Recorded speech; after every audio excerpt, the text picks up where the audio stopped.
Praise the Lord. பிரசங்கியின் புஸ்தகம் 10வது அதிகாரம் 1ஆம் வசனம் இப்படி சொல்லுகிறது, செத்த ஈக்கள் தைலக்காரனுடைய பரிமள தைலத்தை நாரி கெட்டு போக பண்ணும்.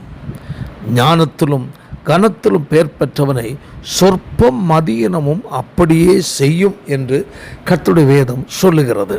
அன்பான தேவனுடைய பிள்ளைகளே, பரிமள தைலம் என்பது மிக மிக விலை உயர்ந்தது மட்டுமல்ல, வாசனை நிறைந்ததும் கூட.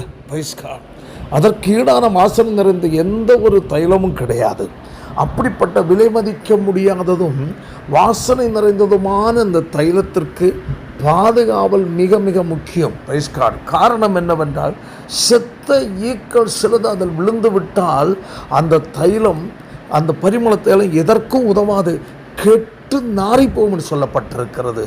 அதே போலதான் கிறிஸ்தவ வாழ்க்கையும். ஆமேன்.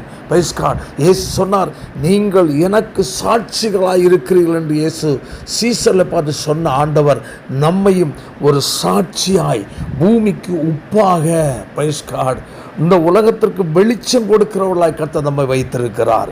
அன்பான தேவனுடைய பிள்ளைகளே, பரிமள தைலத்தை பார்க்கிலும் மிக மிக வாசனை நிறைந்ததான, மகத்துவம் நிறைந்ததான, கனத்துக்குரியதான இயேசுவின் நாமம். ஆமென். இந்த நாட்களில் தூசிக்கப்படாதபடி நம்மிடத்தில் சொற்ப மதியினமான சுபாவங்கள், செயல்கள் நம்முடைய வாழ்க்கையில் உலக மனிதன் பார்த்து விட்டால் இயேசுவின் மகிமை நிறைந்த நாமத்திற்கு பங்கம் அளித்ததாய் மாறுகிறது. ஆதலால் இந்த நாட்களில் கிறிஸ்துவுக்கு சாட்சியாய் பரிசுத்தத்தை காத்து கொண்டு வாழ்வோம். கர்த்தர் உங்களை ஆசீர்வதிப்பாராக. ஆமென்.